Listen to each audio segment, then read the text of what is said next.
Well, there will be a winner take all game 3 in Cleveland, Ohio tomorrow. And right now, the Padres are trying to do same due diligence to force a game 3 in Wrigley as Manny Machado just almost hit one to Waveland Avenue, but it stayed in the park. But nonetheless, the San Diego Fathers have a 4-1 lead on or 4-0 lead, I beg your pardon, against the Cubs. The Guardians just won Game 3 to force a game, or Game 2 to force a Game 3, 6-1, as they got 5 in the bottom of the 8th. The series I really don't care about gets rated about an hour and a half between the Yankees and Sox, but Boston has a chance to end the reign of the defending American League champions as the Red Sox look to try to stick it again as Orange Cassidy makes his appearance. And then later game, all I gotta say is go Philly, because that's who the team would play next. So go Phillies, because I don't think the Reds stand a chance against that damn bastard team in blue. But welcome.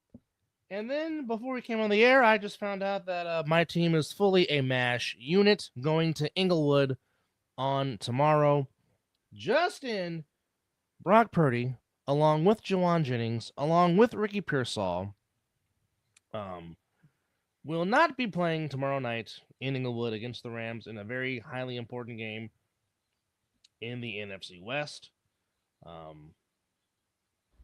which means Mac Jones will get the start on a sprained PCL wearing a brace as a statue on Thursday. So if the Rams get 10 sacks, don't say I'm not going to tell. I am not going to tell you that I told you so.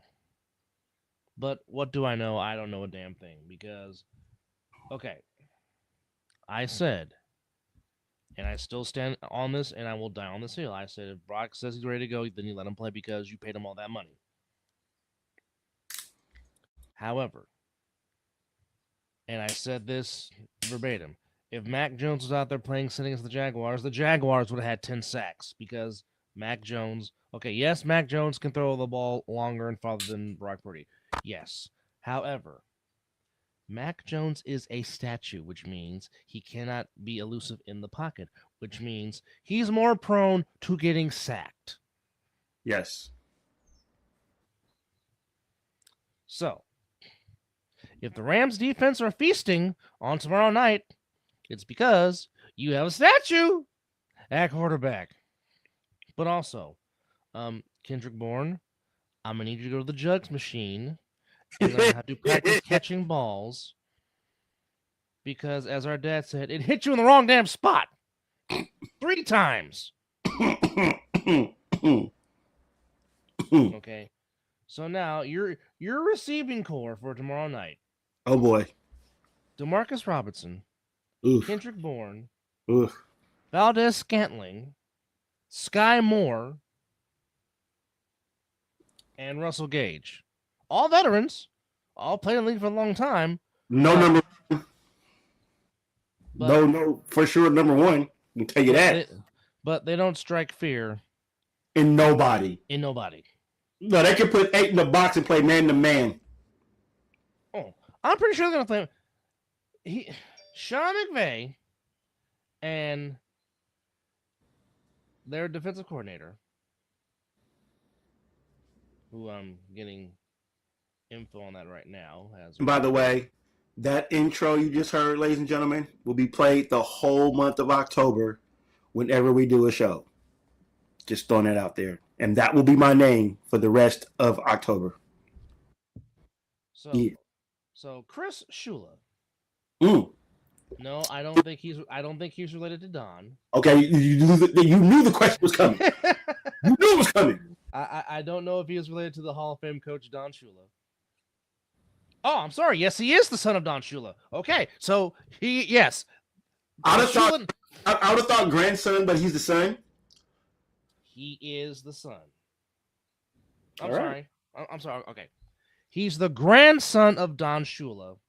He's the son of former head coach of the Bengals, David Shula. Ah, so that's Don Shula's grandson. That's expected. Don Shula's grandson. Yes. So I was right. Yes. Okay. So So if you don't think Chris Shula and Sean McVay are going, you know what? Let's see if these receivers can get separation. Something that Deebo Samuel and Brendan Ayuk could not do in Super Bowl 58 against the Chiefs. Because I promise you, Sean McVay is going to be like, okay, Kyle. It's chess now. Because your running game sucks. Because McCaffrey has lost a step. I don't care what anybody says. Christian McCaffrey has lost a step. And who do you think he's going to lean on? Because you don't have nobody now. Oh, yeah. Christian McCaffrey. I guarantee you Christian McCaffrey is going to lead your team in receptions, is going to lead the team in receptions tomorrow. I'm willing to bet that. He have a gazillion touches. Yes.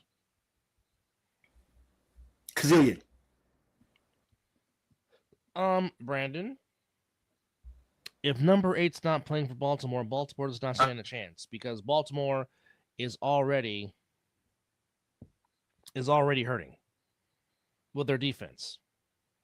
They just lost Manabuke for the season. Oh. That hurts your defense. Okay. You're frozen. You sound like a robot. I don't know what's going on. Well, on my end, Mizzle is frozen. Now, I don't know if that's his Wi-Fi acting up. I don't know if it's my Wi-Fi acting up. I don't know. We apologize for the technical difficulties, fans. Okay, he just said it's his internet, so he'll be back in just a second. So I'll carry until he gets back. And he's back.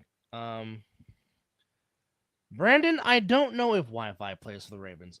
I don't know, but however, Baltimore is hurting for right now, and here's what I say to Purdy. Purdy wanted to play. I understand it. I get it. But again, the offensive line has got to do better, and that's just the bottom. The offensive line has to protect better. And again, on the interceptions, 2 of those balls were tipped. Tip balls is always going to be 50-50. You really can't blame the quarterback for that. Yeah. Now they got away because they could have had 5 turnovers because CMC fumble was able to get the ball back. But I mean, well, unless your name is Geno Smith and you're just in a giving mood instead of tip interceptions. So yeah. And then in another case, the fact. And hold on, wait. Let me say this. Let me go back to what Brandon said right here when he said Purdy let us all down versus Jags. No, Purdy didn't let me down. I picked the Jaguars to win that game. He was the only one that picked the Jags. However, and again, I've never had a turf toe. I don't want to. Because if it made Deion Sanders lose some of his toes, I never want to feel that. Okay. Playing a quarterback, as important it is to have an arm to throw the ball, what's also important, quarterback? Your feet. Absolutely. Okay. And if your toe is tender and you have a turf toe, a lot of your throws are not going to be on point because you're playing on a tender toe. Ouch. Now again, I admire Brock for wanting to go out there and playing. 100%. But again, two things had to be in mind. How bad was the PCL spraying on Mac Jones's knee? Because again, he was wearing a brace. He was literally on one leg against the Cardinals. What was the severity of that injury? We don't know. And again, some people thought, well, maybe Brock came back too soon. Now, I agree. Fortunately for the Niners, it was not like they were coming into the game 0-3. They're 3-1, and coming into the Jaguars game, they were 3-0. So it's not like they're hurting. And plus, you had 2 games up in the division before you even played the Rams. So yeah.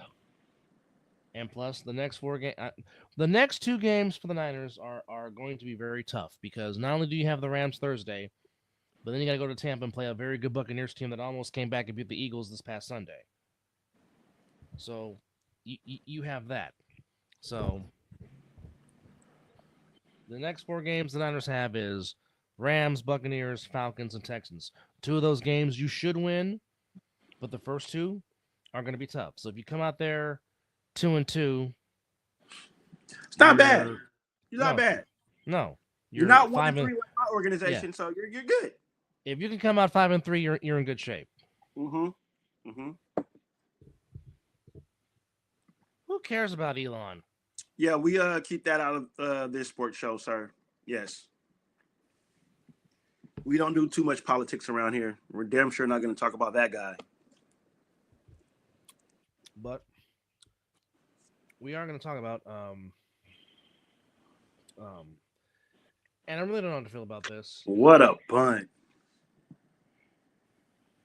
I really don't know how to feel about Jonathan Kuminga returning to the Warriors for a 2-year deal. Excuse me. But here's I'll back this up.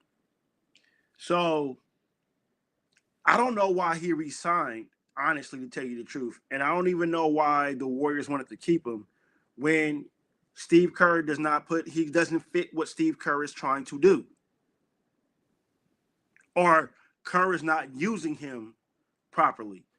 Which one do you see as he doesn't fit the scheme, or Kerr's not using him?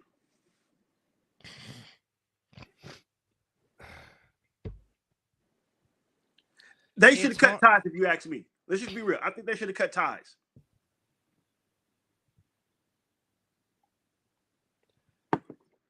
He doesn't fit, and they have tried to implement. Now, for whatever reason, he played well once Curry got hurt. But again, the offense runs through number 30. Absolutely. That's just how it is. And if you can't mesh with him, and he's the most selfless teammate that there is, and he tries to make sure everybody gets involved. If you can't mesh with that, something's wrong with you. Something's wrong with you. Absolutely. Because again, when Durant got here, he kept deferring to Durant. When Jimmy Butler got here, he made sure Jimmy got comfortable. Made sure Brandon, they should have done that last year. Yep. I said that last year on the show. You could have sent them off to Vegas. We probably would have took his ass. But here we are, not knowing when he's going to come back, if he's going to come back. Yeah, I'm going to say, got paid. I mean, out of all this, the one person they missed the most is number 85. That'd be Mr. Kittle. That's who they missed the most. Mr. Consistent. That's who they missed the most out of anything. Out of anybody. Is that man. But again, no offensive line. You have plenty of linemen in the draft, and you only drafted one offensive lineman because this fan base, Salah's back. He's the savior to the defense. No, that's not how this works. Okay? Now, your second best defensive player is now out for the season, which Salah has dealt with this before back in 2020 and actually made that defense respectable in a 6-10 season. However, you are now depending on a lot of young players and a lot of rookies. Yeah, you couldn't beat the Jaguars with that defense, then imagine when you play a team that's damn good. Like Matthew Stafford and Puka Nacua and Devontae Adams. I wasn't trying to be that soon, but not to mention Kyrie Williams likes to see y'all when he's in the backfield for the Rams. Absolutely. So again, if you don't think Sean McVay is not plotting, you don't know Sean McVay. Okay, and it's always now. Granted, yes, for whatever reason, the Niners always seem to get right against the Rams when they go through some adversity. I don't know why that is. It just is. So it's like the Chiefs. It's like the Chiefs seeing the Raiders when they are in a fucked up situation, and the Raiders are right on that. Or after an Andy Reid bye week, it happens just to be my Raiders, and they just get right back on track. Well, Brandon, I said the division might come down to the Rams and the Niners, and the only reason I said the Niners is because the Niners are playing a very quote unquote favorable schedule. What did I say? Did I pick the Rams? To win the West, you probably did. Yeah, because I've been giving y'all enough fucking credit.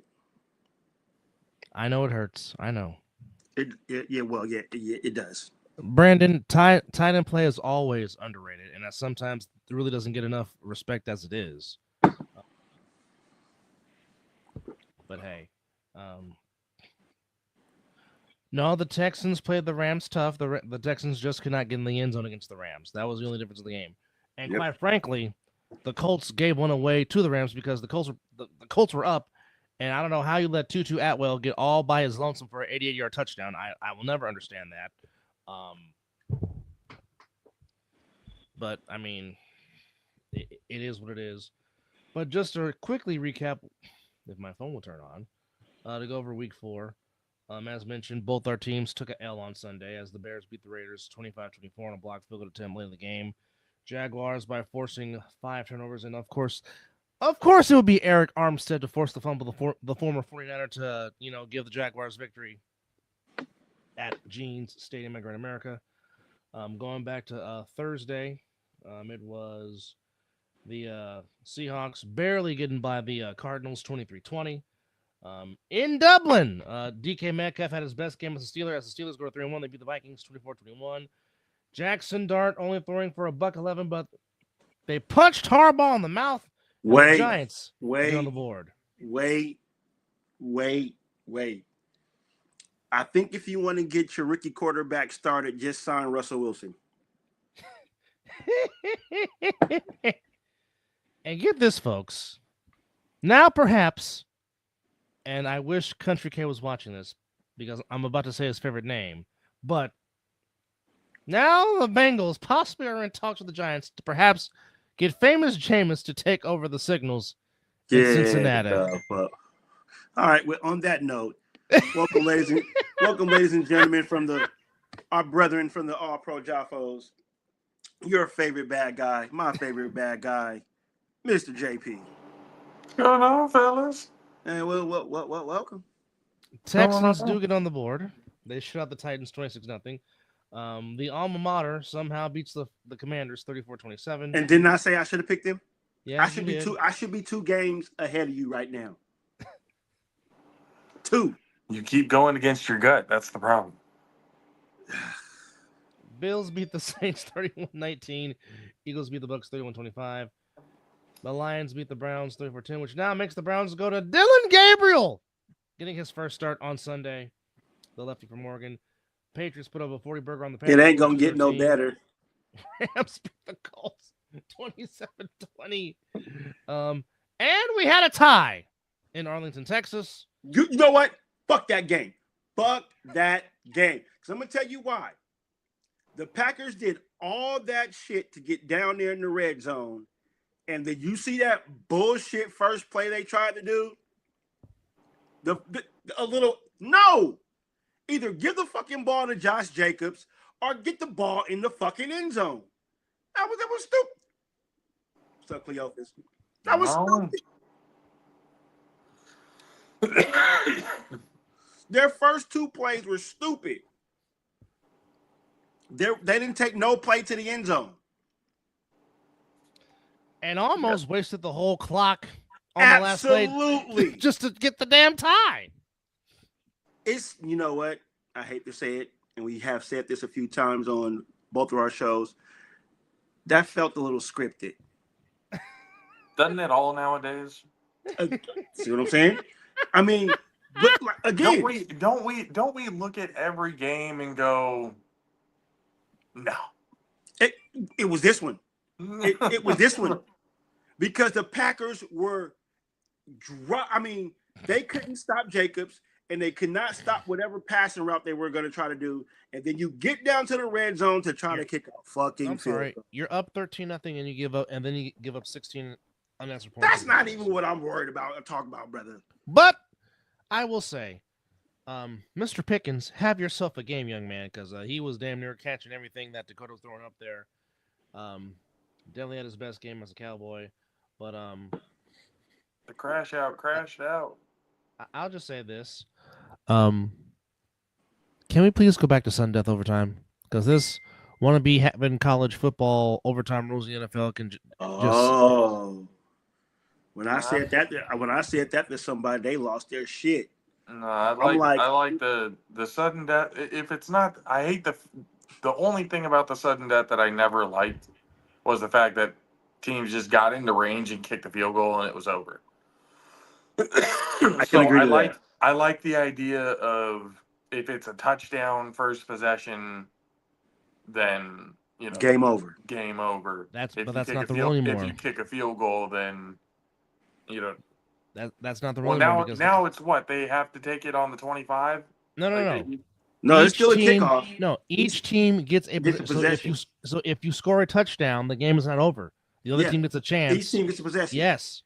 Each team gets a possession. The only way the game ends is if the team that receives the ball gets a safety, then the game is over. The NFL does not cease to be able to find ways of absolutely making everybody in the fan base look at them and go, "What the fuck?" They don't cease to amaze me. What you talk about unnecessary rule changes? Like for what? What was that even? It takes the excitement out of overtime. Actually. Because the Orchard Park Bills cried, pissed, and moaned in the playoff game to where if you would have squib kicked the doggone football and not kick it deep, you might have been playing in the AFC title. So you know who to blame in that situation? Boo-hoo, we lost based on you blame your special teams coordinator. Yes. You blame your special teams coordinator for telling his special teams. Why in the hell are you kicking it deep? You squib kick it. Boo, we lost for making a mistake. We have to change the rules. Go fuck yourself. You know how I feel about this in overtime rule? If you go to overtime, if you don't win that fucking toss and that team goes down there and score, you should have fucking stopped them. That's the football I grew up watching. Well, that's the thing. Getting the ball first used to mean something. Absolutely. Now I get to defer for halftime. Unless that you're John does Madden. Make sense. Unless you're John Madden. John Madden always wanted to be on defense first. Well, he was a different human being. I mean, he was a different type of coach. Touche. We're not going to even bring John Madden into this conversation. That was more of a psychological punch than it was anything. Well, I mean, you know, he wanted to show you how this game was going to be before his offense got on the field. Well, I mean that's like Bill Walsh. You call his team finesse, Bill Walsh be like, okay, I'll show you ass finesse. Yeah, fucking Ronnie Lott. I was about to say, Ronnie, get him. Absolutely, yes, facts. Like and a rabid Wolverine on the sidelines. The Dolphins in those ugly black ass uniforms get a win. You know what? They wasn't too bad. If black is not part of your primary colors, don't do a damn black jersey. I wholeheartedly understand. Well, I don't think it was black. However, wasn't it like that dark, like a navy, like a really dark navy blue? It was called their dark water jerseys, whatever the hell that means. Hey, it wasn't that bad. Not as bad as how you're just too fucking traditional for me. Only sharks drag people to dark waters. So says the man who was a fan of the most traditionalized jersey that everybody wants to copy, but I'm too traditional. No. Well, see, there's no argument about changing my uniform. We just the same. That's nothing. But how I feel about the tush push is how I feel about the overtime rule. If you can't fucking stop it, don't bitch about it. Find a way to stop it. Or do it yourself. Absolutely. Dolphins get the win, 27-21, but best wishes to Tyreek Hill because, yeah. Oh, man, that was nasty. Legs are not supposed to bend that way. No. And they said his kneecap was off just off everything. Just horrible. If you win your division, your reward is you get a home playoff game. That's the reward for absolutely. That's the reward for winning your division. Now, in certain cases, it sucks when you go 7-9 or whatever the Seahawks did, and they got a home field game. Yeah, but they won their game. But they won their division. That's what I'm saying. The NFC South. The NFC South can eat a dick. I am so beyond frustrated with that division. And the Broncos take care of business over the Bengals, 28-3. That is your week. Come on, that was simple. That is your week 4 slate in the NFL. We got another another bright and early game. We got a 6:30 game. Who? The Browns and the Vikings. So the Vikings go from Dublin, Ireland to jolly old London That's to not a play. game important enough for me to want to wake up at 6:30 and fucking But you watch know the what watch though? game. I will be up at 6:30 in the morning. So since I have nothing The else, only reason why I'll be up is because I will get off work at 3, get home, you gotta go to church. try to Yeah, I'm gonna take a quick nap like I did Sunday. Decompress. I'm gonna take a quick nap like I did during the first half of the Steelers Vikings game, and then like I said, after Thursday, I get to get since my team is playing Thursday on Sunday, I will just have the 4 screen on my TV. Be like, okay, I'm just gonna watch 4 games at the same time. You got the quad box on, huh? Oh yeah. Well, I'll be getting my hair done while football's going on. As you see, it's horrible. So Ravens are in trouble. Oh, big trouble. Lost most of what they say, do it 2-3 weeks at the most. or longer. Now. Oh God. Oh. There's not a lot of good matchups this week in the NFL. Well, lay it on us. I can say it in one word. I'm picking the Colts. Cheeks. Yeah. Definitely picking the Rams for sure.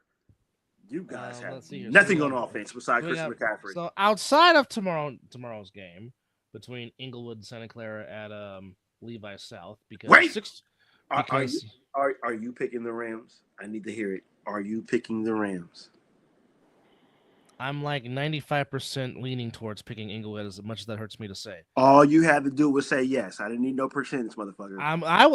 I will give a percentage if I damn well please, okay? You know what? It is your show too. My bad. but again, who is Mac Jones throwing the ball to other than Christian McCaffrey? Who? Well, maybe a couple of tip passes himself. JP's expression is making my point even more valid. I don't need to say anything. I'm saying it all already. Who? That's why I'm not worried. That's why none of what happens from here on out worries me. Does it surprise me that we lost to the fucking Jaguars? No, not at all. It was a trap game all week. Nothing about that. It was nothing about that.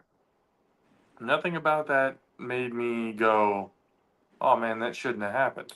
I mean, granted, it shouldn't have happened, but still, this team and most of the fan base seem to be riding on a high of we're 3-0 and everybody's injured. Everybody's injured and we're 3-0. Galen just said Rams by double digits. Probably. Ain't no lies detected. Probably. I mean, I could see at minimum 2 touchdowns. Please, Puka Nakua's going to feast. No, I'm thinking he's saying by your team only getting 2 touchdowns. I could be wrong. It could be an ass whooping. Well, again, as I've said, and Mac is playing. Mac Jones is no Brock Purdy, no Juwan Jennings, no Ricky Pearsall. Nope. Just announce. And what's going on with Brock? Turf toe in the shoulder. That's bad. That's 2 bad things. That turf toe can keep you out. That turf toe can really keep you out. Okay. The shoulder can be fine, but if he can't play now, I totally forgot Shaq went through a table. Where did that come from? No, I totally forgot. Shaq went to an AEW event and he powerbombed Cody Rhodes, and Cody Rhodes put him through a table. Indiana Jones meets the Raiders of the Lost Ark Boulder. Oh, the Colts are about to run all the slice and dice my defense. No, you know what? No. I take that back. The Colts defense will feast on the Raiders offense, and the Raiders defense will be fine. This might be the game that Ashton Genzi actually breaks out. They So let him bigger go. than They than let what he him. did Sunday. They let him go back to doing the Michael Myers stance. It's over for the league. It's over for everybody. They said, "Fuck it. It's not making a difference." My man scored 3 touchdowns in that stance, and one in the traditional stance. It just You, as a coach, aren't you supposed to make your players comfortable? Yeah. this is also Chip Kelly. Mhm. I wouldn't even call that game. Mhm. I wouldn't even call that game a breakout. To be Well, honest with you. It was better than his other 3 weeks. And that's fine. Like statistically, yeah, it was better, and then performance wise, it was actually better than the other weeks. But No, I know what performance you're talking about, brother. there, We've there, seen him at Boise State. I know. I it, absolutely know. it's even that Boise State, like people need to understand this, and I still say it to this day. This kid has that potential to be that hit the 2,000 yard mark his rookie year. He can be that guy. I've been saying that the whole time. His break tackle ability, 99. his break nobody can tackle. He's greased up deaf guy from Family Guy. Nobody's touching him. Nobody's touching him. He's just gonna keep moving, keep moving, keep moving. And on top of that, he runs people over. Probably not. Stupid is as stupid it does. Do the same I gotta thing. put a star on that. I gotta put a star on that. Does he give it to him? Probably not. But Genty is definitely, or maybe he does because He learned his by lesson. NFL standards, Genty is a little bit more marketable than Marshawn Lynch. So they'd be more comfortable giving him the MVP. There you go. See, because what did Marshawn Lynch do in the Super Bowl? He didn't really talk to the media. He wasn't that. He wasn't that friendly person that, especially he was getting off. So think if he wins the MVP, he ain't doing that Disney commercial. Maybe he will. You never know. Genty is going to be by the end of his career. Because again, even as a running back, what's crazy about him is the fact that he doesn't really take big shots. He doesn't take those, career shortening shots that running backs take. He's kind of that perfect height and weight, like that 6'9", 6'10" frame, compact frame is perfect for him to be able to, one, gain speed, two, he bounces off everybody like a goddamn Pinball. And again, it's just hard to tackle him. Mm-hmm. He's got that low center of gravity. So he's got that strength. He dishes out more punishment than he takes. Yeah. And it takes a lot more people to bring him down. Mm-hmm. Than anything. So it's just kind of with him, I can see him if things are done correctly, and you always have to put that there. Because people go, "Oh, you said he was going to have a great career." And then if you look at the circumstances of why they do not have a great career, that tells the story. You can't just say, "Oh, I think he's going to be a Hall of Famer." And then if he doesn't, get on my ass about it. And it's like, well, what were the circumstances that be? Yeah. Well, did coaching staff fuck him over? Did training fuck him over? Did what? No, not getting him an offensive line. That's what, right? That's it what right fucks there. everybody over. Oh, that sounds familiar. And wait, hold on. Kyle. What I was gonna say is that's almost compared to like saying, not trying to compare his career to what I'm about to say. Eagles fans wish. Name a year that Barry Sanders really had an offensive line. Never. Thank you. And how his career go? Done by year 8. He played 10. But checked out by year 8. He was already done with the organization by then. They weren't doing right by Barry at all. Whoa. Where are these questions coming from talking about Genty leaving the Raiders already? See, that's what I don't understand. My man ain't played the full season yet, and we're talking about he's already leaving. I mean, is Genty going to be a guy that Raiders go all in on? Here's the thing about Barry. I guess his only down year, Which was never. Was 1993, and that's only because he only played in 11 games, and in those 11 games, still ran for 1,115 yards. Yeah, if you call that a down year, then I don't fucking No, but here's my point. Okay. That's a down year. Wow. Okay, rookie year, 1470 in his rookie year. 1990. Wait, hold on. Did you say 1470 in his rookie year? 1,470 yards in his rookie year. In that era of defense. Go on, Michael. God. Okay. 1990. 1304 actually led the league with that in 1990. Okay. 91, the year they went to the NFC title game, 1548. 92, 1352. Just talked about his down year, 1115 in 93. 94, 1883, led the league. 95, 1,500 yards. 96, 1553, led the league in rushing again. 97, 2,053, led the league in rushing. His final season, age 30, 1,491. The man never averaged under 1,000 yards his whole fucking career with a shitty offensive line. His best offensive lineman was Lomas Brown. That's all you need to know. And a lot of people are going to go, who? Exactly. Right. We know who that is. Yeah. I know who that is. Yeah. Well, for those that don't know, Lomas Brown wore number 75 and was the left tackle or left guard for the Lions for a long, long time. Yeah. He now is the radio analyst for the Lions on Detroit Lions Radio, for those that don't know. Okay, now, here we go.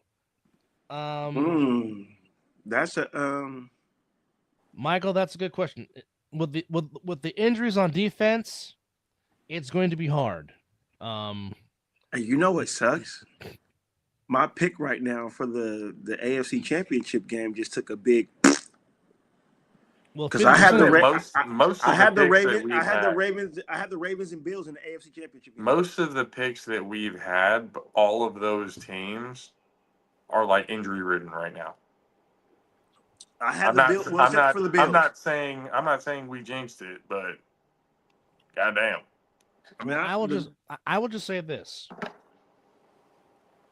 With all those injuries to Baltimore, it just made life for Mike Tomlin a little bit more easier in that division.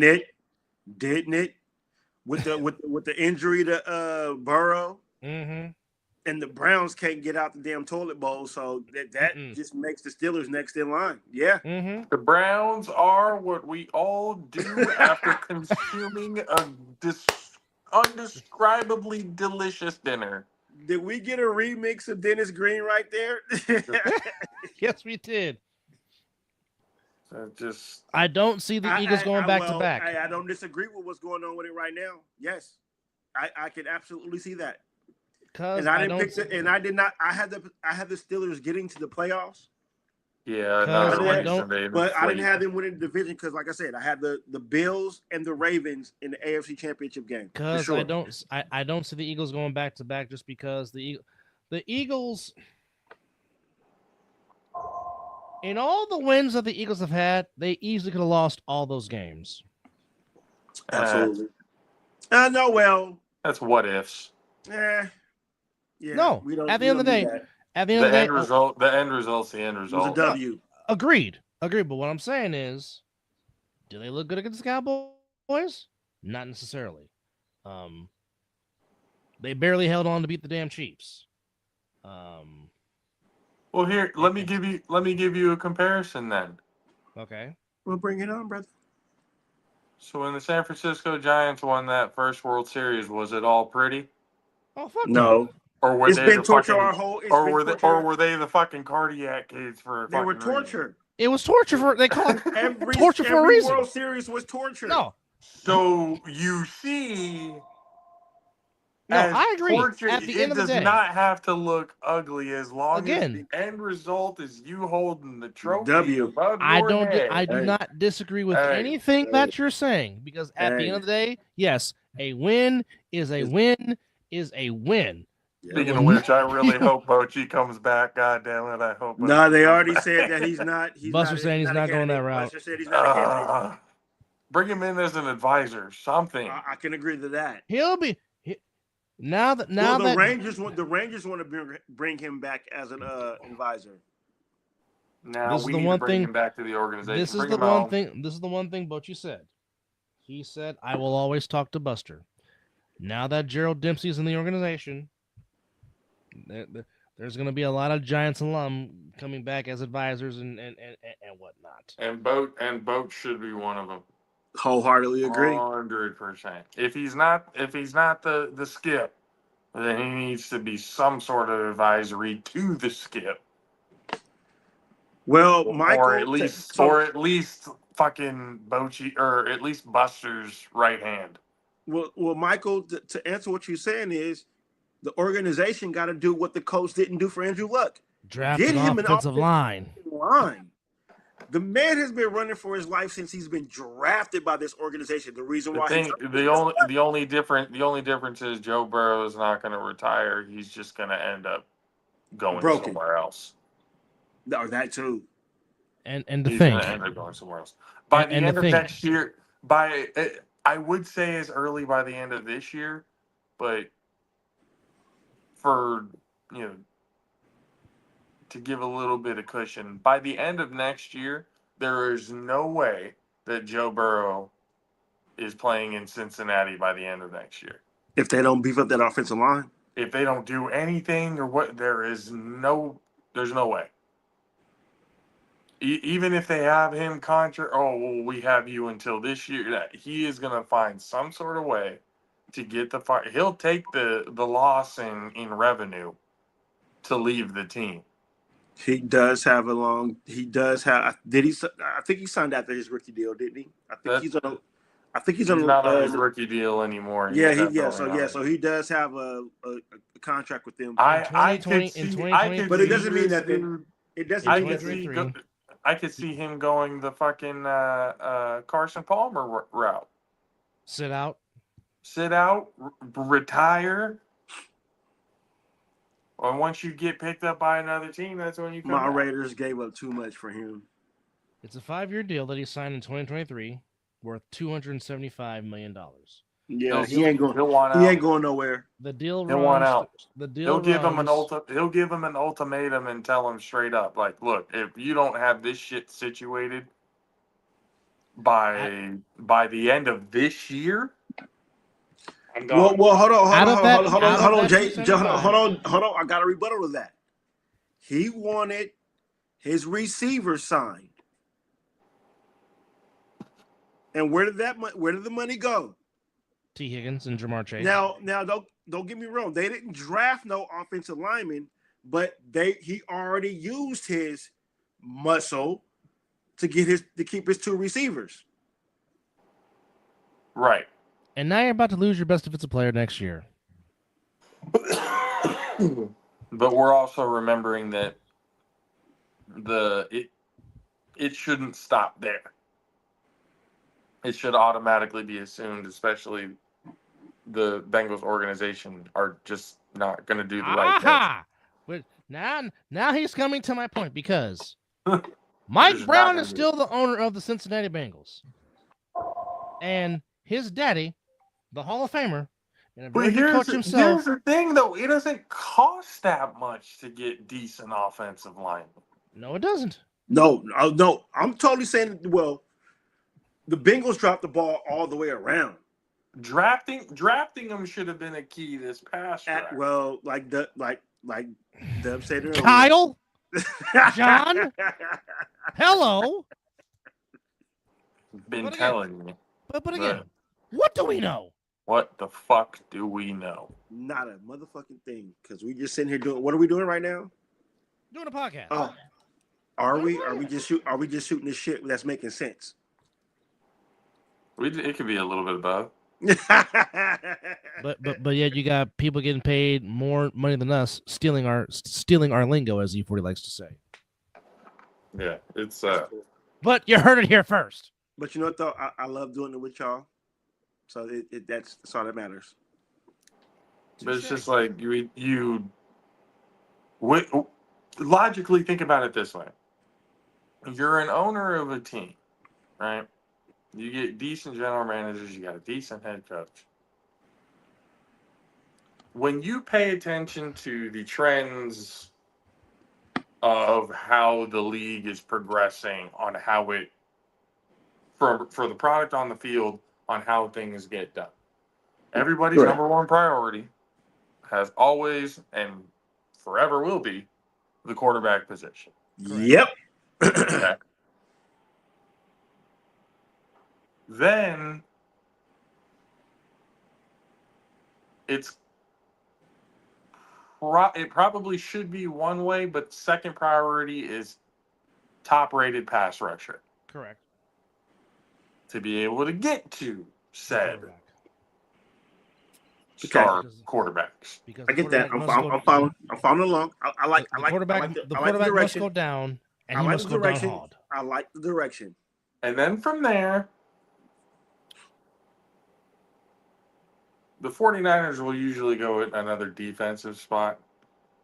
But from there, when you're looking at priority, teams start looking at quarterback, pass rusher, best offensive weapon. Whether that be a tight end or a wide receiver. Lately, it's been in the trend of a tight end. There are a lot of really good tight ends in the league right now. So lately, it's been on the trend of we can get a good And tight my end. damn team has two of them. A good tight end can legitimately be a good offensive lineman and a good receiver. You took the words right out of my mouth. A good tight end can stop you from drafting the offensive lineman because that tight end can block like a fucking offensive lineman. At least it could keep up for the right tackle. Absolutely. But then after you find that offensive weapon, most teams then go to the DB side. As you should, as you should though, because you got to stop then, number one. And then after that, they'll look at the running back. The last thing on the priority list for most coaching staffs in the league that has happened this year or nowadays, at least in the last 10 years, special teams. Offensive linemen have been prioritized last on everybody's list. And that is crazy. Well, and in my opinion, that is actually the second most important position on the field. Because if you have the quarterback who's supposed to protect him, make sure he can do what he's able to do, you need to have a front set of guys that could be able to be like walls to make sure that they are clean at the end of that game. You know what I'm about to say that I hate to say? That I give credit to that? It's going to be a Shanahan, and it's not your Shanahan. Mike? It's Papa. Papa drafted the front line, and all three of us could have got 1,000 yards behind his running program. I don't give a damn what shape we'd have been in. We could have got 1,000 yards behind Papa Shanahan. Well, that also goes to him and Bobby Taylor, who was Mike Shanahan's running back coach all those years in Denver, and Kyle brought him along in Santa Clara. So, I mean, and you're correct. I mean, the zone run scheme that Mike put together with basically it's the scheme that the Niners use now. Yeah. But We just don't have the same offensive line. Son No, ain't but using here's it the like difference, though. like that though. The Broncos have the lightest offensive line in football, But they were as in athletic. like their average was I think 285 at the most. But what was needed was they were fast and athletic, Oh yeah, their footwork, and they absolutely. can black. That's what I was gonna say. You don't really need to be No, 300 pounds plus to be an no, offensive lineman, no. If an you can effective one block at that. and be fast, Not everybody can be. You just got to be able to get to the next position quicker than the defensive player. absolutely. Not everybody can be Larry Allen. That can just take off No. 3 people. And how many and especially on the outside, how many defensive ends are pushing 300 plus? No, not much. Not Not many. really any.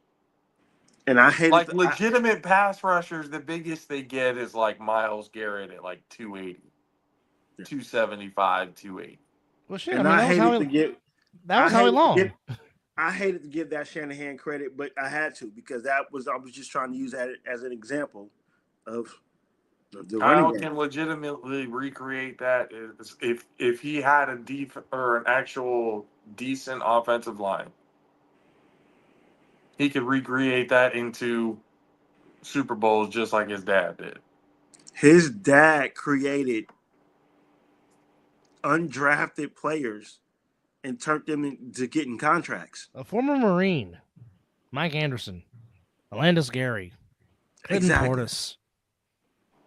Exactly. Terrell Davis.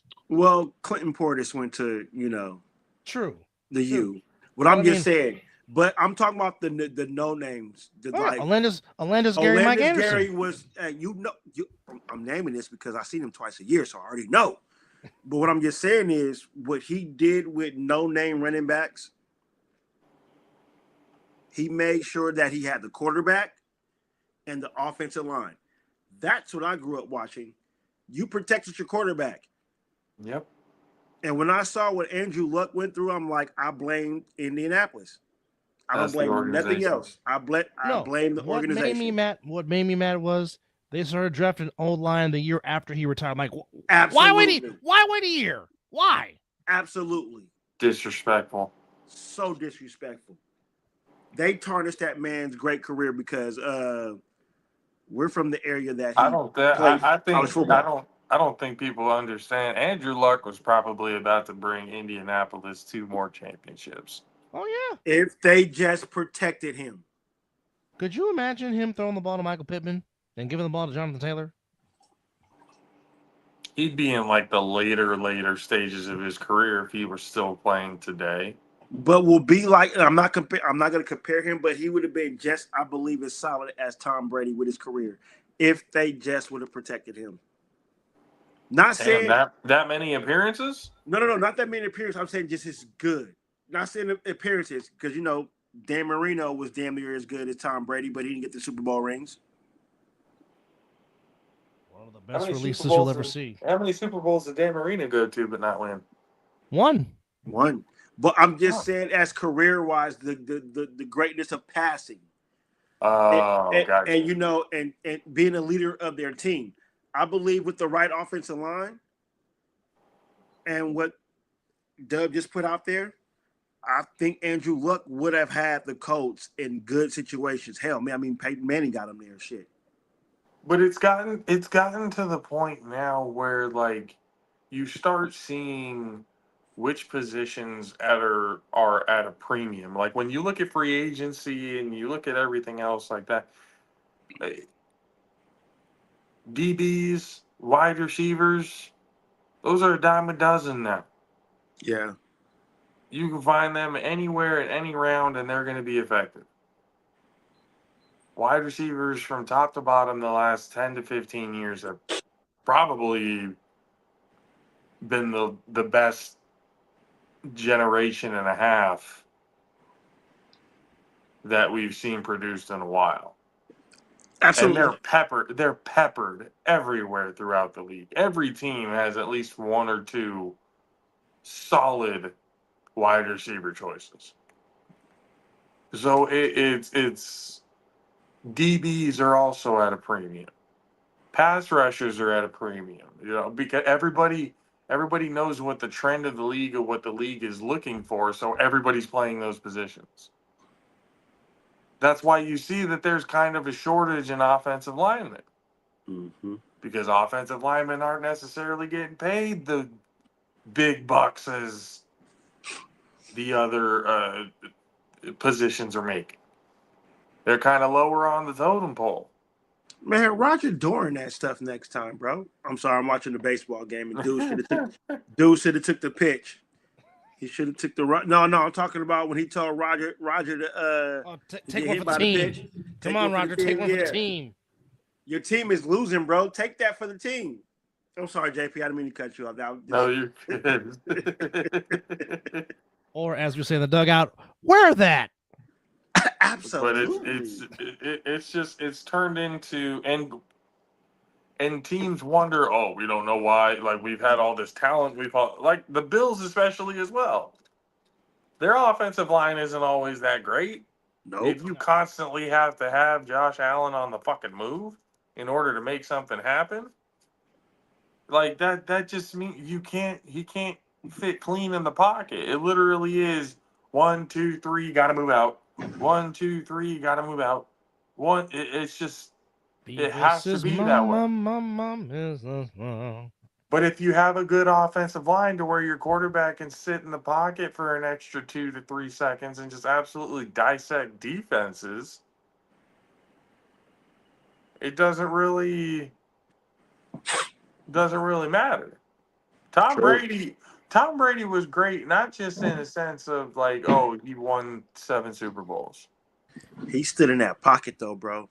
But, well, it's not so much as stood in that pocket. He was so smart. He was helping direct the offensive line to where they needed to go. Well, yeah, he's the GOAT at calling out him and Peyton Manning are the best at calling out defense. Exactly. Like, he knew where to put his offensive linemen for them to succeed and keep him safe. That's a true fact. They had good offensive linemen. Don't get me wrong. Like, those championship teams, like, they had really good offensive line play. But Tom Brady was very much the evil genius that he was, and he put them in positions to exceed, positions to succeed. To where nowadays it's just kind of quarterbacks just kind of do what the coaches say and not be able to adjust the fly, on the fly. Yeah. There's not a lot of quarterbacks who just want to like take the reins. This is what I'm seeing, so this is what we need to do. Either you start calling it effectively as a coach. I'm telling you what I'm seeing. If you're not switching it up, well then fucking I'm switching it up. And who's the team gonna follow? Me, who's putting my body on the line for them? Or you, who all you do is sit on the sideline and call out what we're about to do? Well, an athlete will say we'll go back with our quarterback, but somebody that's not played the game will say something else. It's just like when it comes down to being on the field and execution and stuff like that, you can't rely on the head coach to make a play. No. You have to rely on the man next to you. Yep. Absolutely. So, like a good championship winning quarterback, I can't really name a Super Bowl winning quarterback that was so, and this is why a little bit of the definition of game manager kind of sits with me in a certain way, and I'll explain why. Legitimate quarterbacks who have won multiple championships have always been the quarterbacks who can take the reign of the game themselves, call plays on the fly, call the audibles, do what they need to do, and make it happen. So you basically saying your Joe Montanas, your Bradshaws, the ones who sit here and just blindly follow Tom Brady, what the coaches give you, that doesn't always work.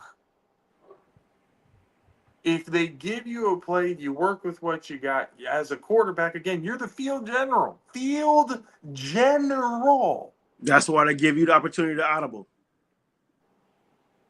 The Russell Wilson coach, forgot to do.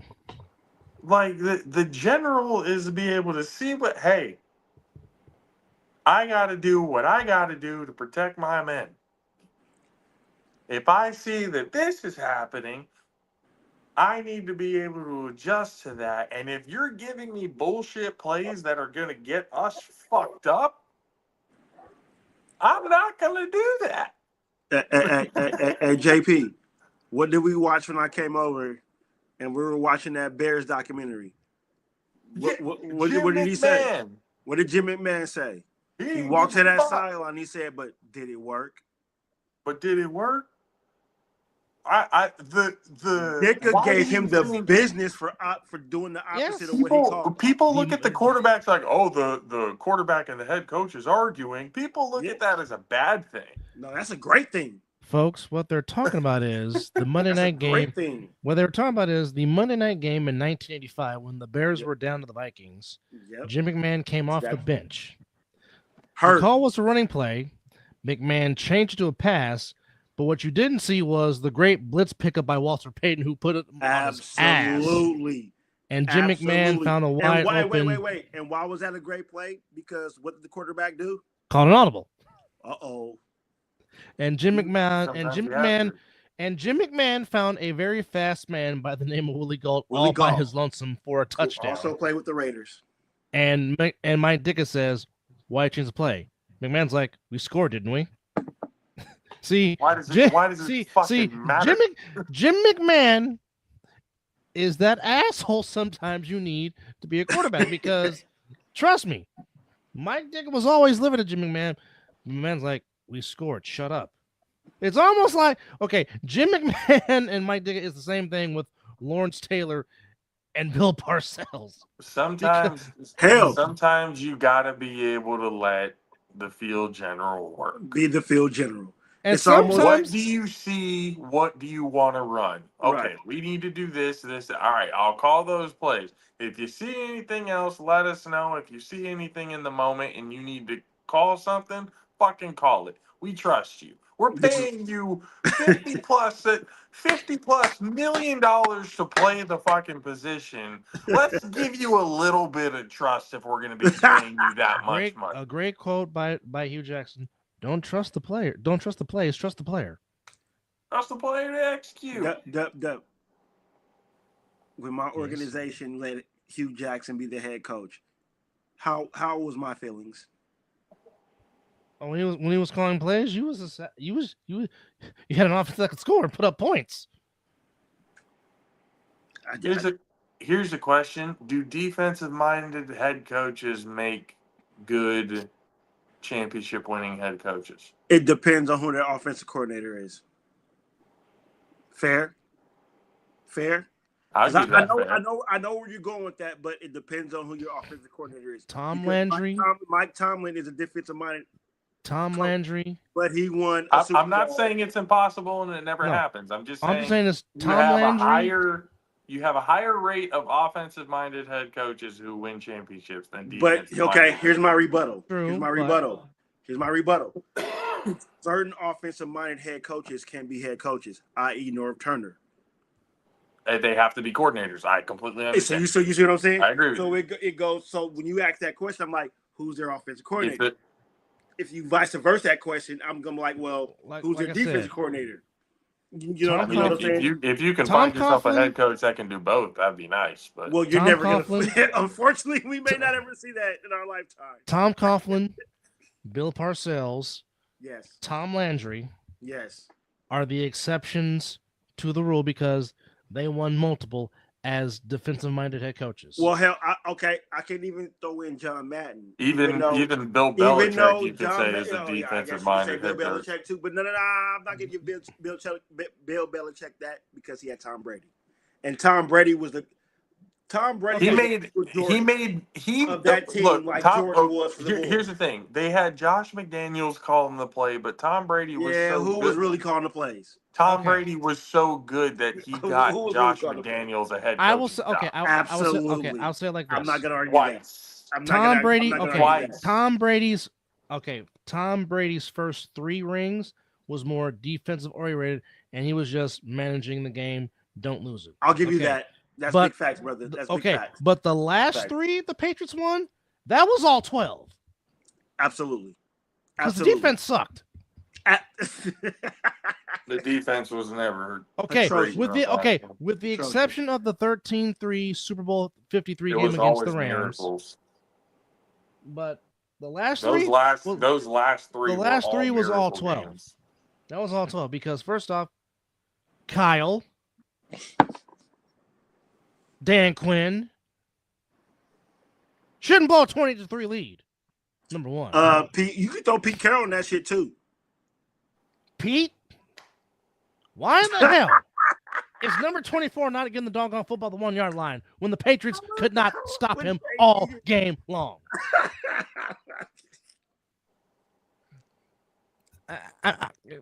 Everybody always wants Okay. to get cute. Do you No, think Everybody Chuck? wants Okay, to be do you remembered think? for the big play? Oh, Do you're you gonna be think- remembered all right. You're gonna be remembered all right. Do you for not that. think Chuck Knowles not giving the ball to Franco Harris at the 1 yard line? The fuck? Do you think Bill Walsh is not going to give Mr. High Knees, who should be in the damn Hall of Fame, Roger Craig? You think he's not getting the ball at the 1 yard line? Don't get us started on that, bro. We can talk about that all day. Do you not think Mike Shanahan is not going to give the ball to Terrell Davis at the 1 yard line? Even Or blind. Jerome Bennis? Even Do you blind. think Tom Flores is not going to tell number 32 Marcus go dive over them? Do you think Joe Gibbs is not going to give the ball to the diesel named John Riggins at the 1 yard line? I love how you're bringing Bill Cosby into this right now. This is beautiful. Is Bill Parcells not going to give O.J. Anderson or Joe Morris the ball at the 1 yard line? Bill Cosby without the Quaaludes. Absolutely. Is Tom Landry not going to give the ball to Tony Dorsett at the 1 yard line? And you know who also fucked up? Mike Ditka is the only man that fucked up because, damn it, Walter Payton should have scored in Super Bowl 20. No. But tell me I'm wrong. No, I'm about to give you 2 other people because you Okay. already mentioned one. Okay. It was Pete Carroll who fucked up, Yes. and it was also Harbaugh who fucked up in the Super Bowl. Why is Ravens. Frank Gore not getting the ball at the 5 yard line? Thank you. Why? Thank you. And what's my fan base, brother? What's my fan base? Who am I? Do you think Hold Jimmy on. Johnson was not going to give the ball to Emmitt Smith the 1 yard line? Absolutely. But wait, but who am I? I'm a goddamn Raider fan. You see it? It's itching. But yes, I hate your organization with a full whole, like when me and JP greet each other, it's always your team is good, but fuck your team. Every time. I did tell him the last time I went over, I said, at least I'm being somewhat respectful in wearing the jersey of a player that has actually played for your organization as Which well. was Ronnie Lott. So I'm being somewhat respectful. Yeah. But as much as I hate your team, I hate to see the way you guys lost that fucking Super Bowl. I'm like, are you kidding me? Frank Gore is the only reason why you guys are in the red zone right now with the opportunity The to game win this Super should Bowl. have been a blowout. I will die. Well, on this hill. Beyonce gave y'all life. Super Bowl 47 should have Beyonce gave been y'all life. a blowout. We were not ready to play that game. No, because Beyonce gave y'all life. Tell me Well, where I'm not- lying. Well, not just that. I saw it clear as day. There was no linebacker that could cover Vernon Davis, but yet he only gets 4 catches. Duh, what do I say? What have I said since Vernon Davis has been in your organization? Throw him the goddamn ball. Throw him the damn ball. If you want to Throw win, him the ball. what do you do? I guarantee you, Alex Smith would have thrown the ball. I promise you, on everything, Alex And Smith would have gotten the ball. I hate y'all team. That's a real statement, yes. Kaepernick could have gotten the ball. deep and stuff like Or that too. It's just the short routes. Couldn't do it. If you're not gonna give Frank Gore the ball, at least use Kaepernick's best weapon, his fucking legs. His arm was not the answer. Read option. It wasn't. Use the not read just option. that. And there's film showing this. You had Delaney Walker butt naked open the end zone, and you didn't see it. Because why?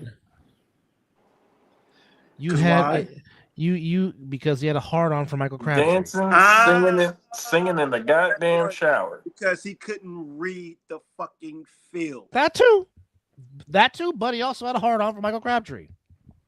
Well, he thought that was his best weapon, but that wasn't his best weapon. No. The name you just said was Delaney Walker. Because who was open?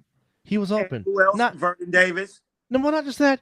You still have a 6'4" Randy Moss. You can't throw up a jump ball. He cannot go get it. Are you kidding me? And I gotta sit because I'm giving your fucking team credit, and that's bullshit. Man, we had Randy Moss on that team. The pain it hurts, doesn't it? No, because Super Bowl 54 and Super Bowl 54 and Super Bowl 58 hurt more than Super Bowl 47. I'm gonna tell you what hurts the most for me, bro. We had Tim Brown and Jerry Rice in the Super Bowl. How the fuck we don't win that? I get John Gruden is still the person that bred that offense, but you have two fucking Hall of Famers. You have a future Hall of Famer in your cornerback who got an interception in that Super Bowl. And I feel like they felt what you're saying.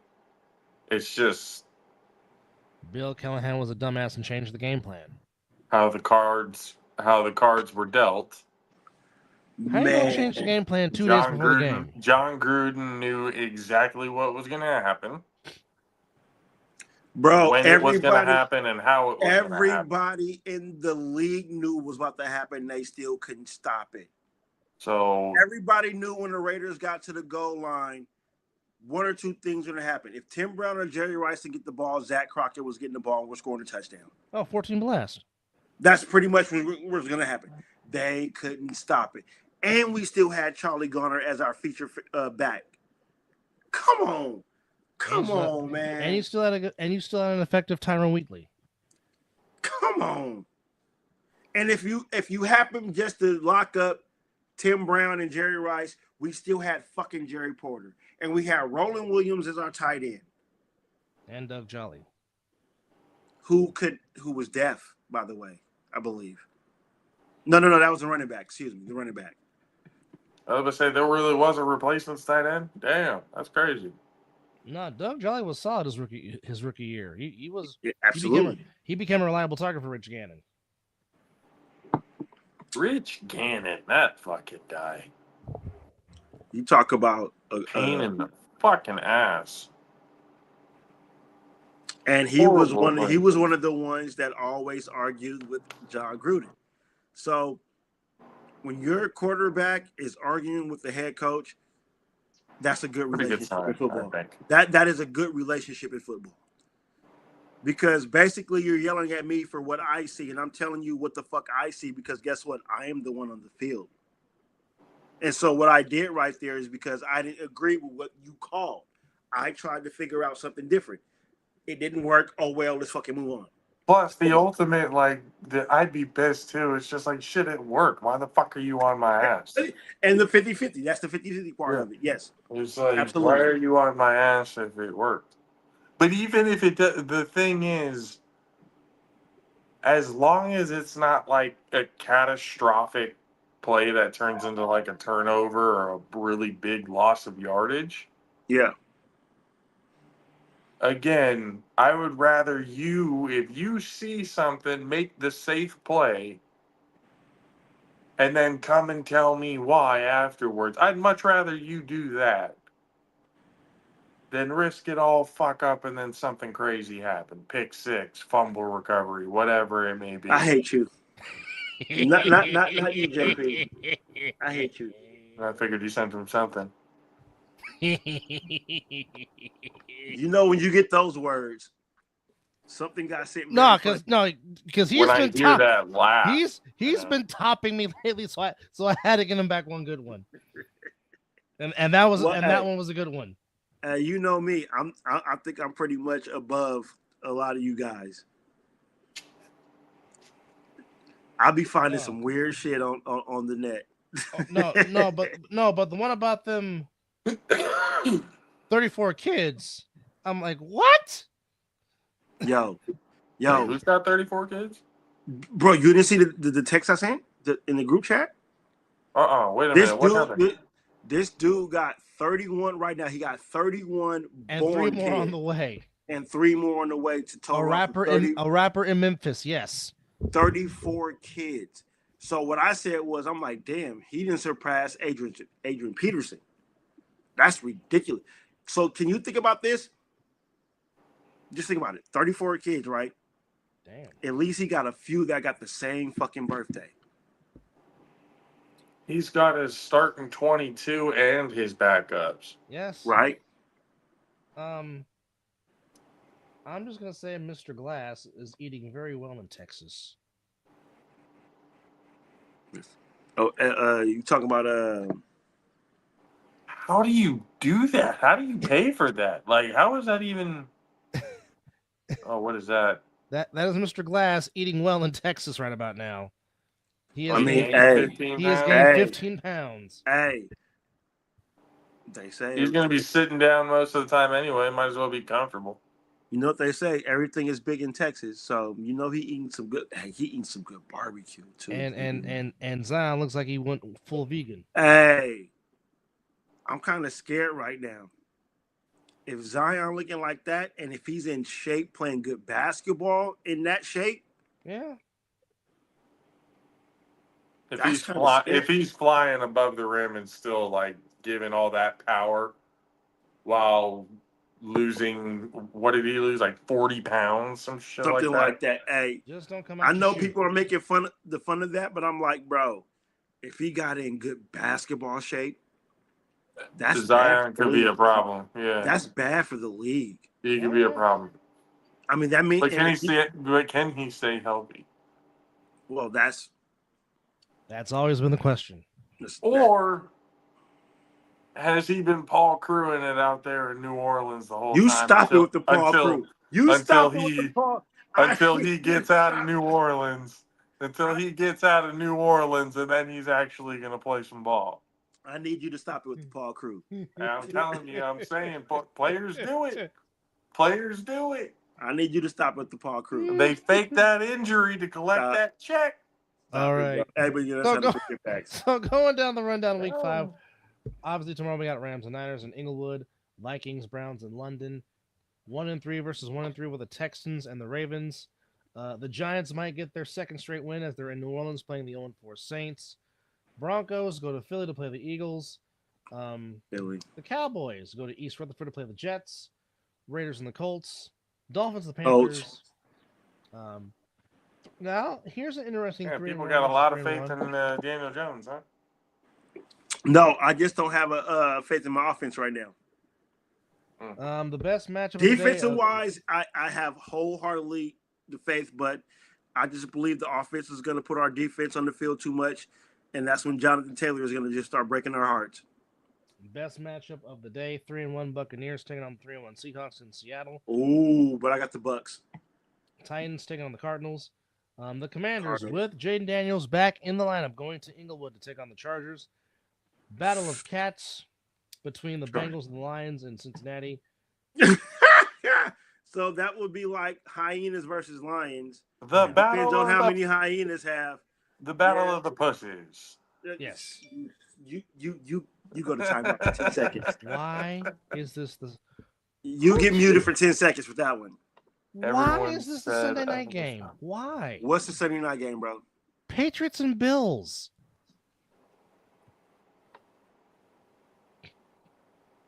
They want to showcase Josh Allen. Who again? The Patriots and the Bills. Now, keep that up because the Monday night game is even worse. Go, you got it. Chiefs and Jaguars. I don't know. The Jaguars came and beat the undefeated Niners. Easy. Hey. It's not. That's let's. Hey, you would took a roundhouse kick at my Raiders. This is the opportunity. So you Not. But I would. You're right. You absolutely right. I would absolutely give. I would absolutely give Sweet Chin Music followed by a tombstone pile driver. You know, hit it with the 1, 2, 3, eyes rolled back in the back of the head. You goddamn right I would. So But you I tell would me how also freaking agree with you if you had made the argument of especially how fucking depleted this team actually Yes. is. Yes. I it's not really. It's one of those. Yeah, you should have. If you can't beat the third or fourth stringers on this team, then Absolutely. yeah, And you we could go call. You to could a call game the 3 call the in Wrigley bells. Field. Padres win 3-0. How does Country K say it? Call the fucking Reverend. You'd already called. Like it's ready to go by Call that him. point. You know, so As we say, Dub, what we say, Damas Omis. The doors of the church is open. Is there one? Is there one? Is there one? Yes, indeed. Yeah. So not very good matchups in Week 5 of the NFL. it's No. pretty nasty.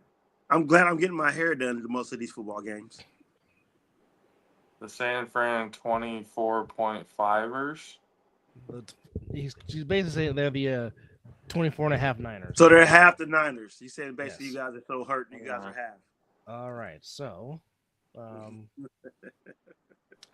damn the elephants. Hey, damn the them. chat has Guess been, it makes sense, but hey, the chat's been brutal kind of today. I like it. UNLV should go to 5-0. Oh, so we're switching to college football? Yes. Did you say that and I didn't hear it? Well, basically, I was just saying screw the elephants because they beat my Bulldogs. you know who's gonna suck this week? Well,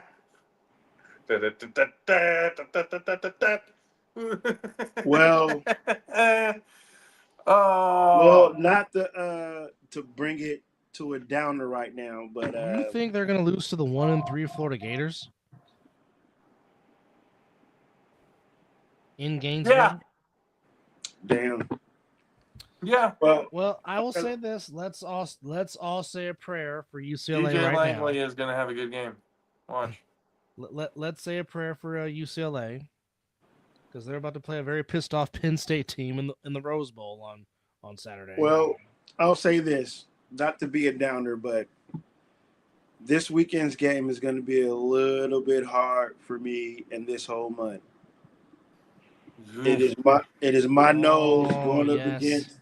It's my nose going up against Miami and Florida. Brothers It's Miami and Hurricane. Florida State week. Yes. And not only is that game happening, as I said earlier, this is Little Big Brother's birth month. So, yep. I'm in my feels this whole month. So, it's all lining up. Michigan State, Nebraska. And by the way, the get down is about to be real live for him. I'm telling you that right now. Look, if you ain't got that invitation, I'm sorry you're gonna miss out. Ooh, well, these two guys will be there. Boise State, Notre Dame, interesting. Vanderbilt and Alabama, two ranked teams going at it in Tuscaloosa. Hey, my team dropped 10 fucking spots losing to Virginia. Yeah. But if you knock off number 3, who knows where they'll put you in. Well, that's right. You get back in. You might have to keep me updated on that game because me and your sister, both of y'all sister-in-law, we going to Calistoga on Saturday. Well, that game starts at 4:30, and I'll probably just be probably something better. That's probably the something better to do than to watch those. Because the whole it's just. It's like, oh, Texas can beat Florida. I wouldn't be surprised if Florida wins. I really wouldn't. I honestly wouldn't. Me and my brother were talking about it. Like, I don't see something changed in the mechanics and how the delivery and everything. The whole aura that he had from last season to where I was saying if we put in Arch Manning, we're going to win the national championship, to now looking at him going, this is not the same. This is not the same kid. Yeah. What everybody was talking in the offseason like they expect nothing but, nothing less than a Heisman. From what I've seen,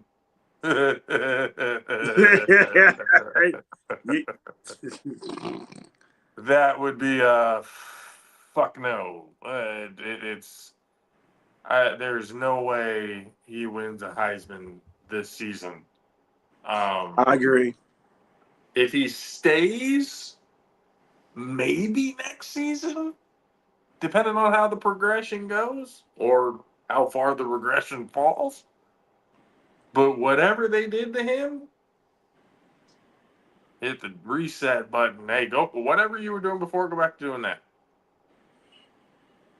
Whatever Because was now working. this kid can't throw 15 yards without struggling. Like I don't understand it. I don't understand what they did to him. So they need to figure it the fuck out. And I'm sorry, standing over and posterizing a future State Farm insurance salesman at Sam Houston State or Sam Houston is not something that I'm going to sit here and go, oh, you're a badass for that one. Like, that shit doesn't fly. It doesn't fly. You beat Sam Houston, and you were supposed to. Who's on track for that? Shit, I don't even know. All the people who were supposed to be on track are kind of falling. All the quarterbacks, the quarterback heavy picks that they had this season are all kind of in the shitter right now. I'm just going to sit back and watch because I don't even know. There's no clear cut. Absolutely. There is no clear cut.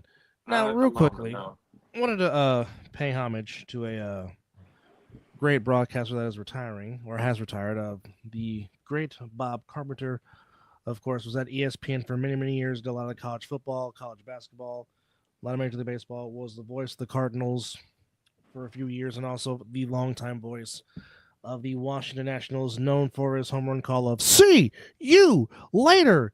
Retiring at the end, just retired at the end of this season. Just wanted to give him some homage. And again, where do the Giants go after now they have fired Bob Melvin as their manager after 2 seasons? But Giants fans do not expect Bruce Bochy to come back because they already announced he's not in no contention to come back. Yeah. We'll see. I believe it when I see it.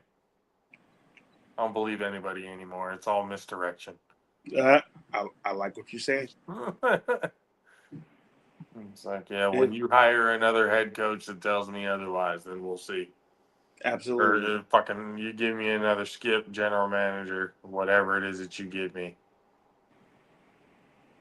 But to tell me that Bruce Bochy is not going to be involved in some way, shape, or form, you're fucking lying to me, and I see right through it. Because who's the only coach that brought this team in our generation to 3 championships?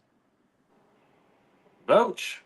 That would be the guy with the big head. Drunk at every fucking press conference. You can't tell me otherwise. That likes to drink wine, and we just got to get the bats going. And Bumgarner pitched very good today and got that big hit from Crawford. And Boch, do you know Buster where you are? I'm just here at the press conference talking about how Buster called a good game on the mound, and we got some clutch hits from Hunter Pence. You're looking at 2 different cameras. You're red as fuck in the face. What? How strong was that sip did you take before you hit the podium today? The wine was very good. That's great. That's great. That's wine straight from the Napa Valley. That's one thing. And no, and by no means am I saying this to be talking shit on the great Bruce Bochy. I mean this in the sense of Bruce Bochy was that fucking type of skipper that you can look at and know for sure you could have a beer at the bar with this man and it'll be a good time. Yeah, absolutely. He was a man of the people. I'll give him that. He was a man of the people. That's matter know where he's at. If you're a Giants fan, You knew he You're had bowing- a you're six bowing down pack to- hanging out somewhere in that fucking dugout. and you're bowing down to Bruce Bochy. Bruce Bochy was Oh, the yeah. best. Dusty Baker could have got us one, but he decided to do the wrong thing. No, he decided to not let Russ Ortiz face more guy, and then you want to bring in Felix Rodriguez. What? For Of what? all people. Of all people. Barry Bonds should have a World Series, a championship. I'm just saying. There was a conspiracy to screw Barry Bonds. The man hit a home run that can't nobody say they have the ball in the World Series. The one that just disappeared and Yeah. a ball hit so hard and so far, it ripped through the space-time continuum, and nobody knows Yeah. where the fuck it is anymore. No, have you heard anybody say they got that home Nobody run ball? knows where the ball Just went has it. into They're the just not Anaheim saying night it. sky. Out of fear of their own life, they probably say they don't have it. Tim Salmon said that was the furthest ball I've ever seen hit. There's nobody say they got that ball. Barry Bonds hit that motherfucker so far up that stadium. Good Lord. And I believe, brother, I was on the phone with you when he hit that one. I wouldn't put it past us. Well, By the I'll way- tell you this. I've been on the phone with him every World Series the Giants have been in. Every one. The Bumgarner closeout when Pablo caught that one. I was at work. I snuck. But I, I was- snuck out. I snuck will- off the line to go into the EDR to take the phone call. I will forever remember the moment and sound of every single Kansas City Royals fan's buttholes collectively shutting at hyper vacuum speed as When soon Bumgarner as walked out. that man walked out to close the fucking game.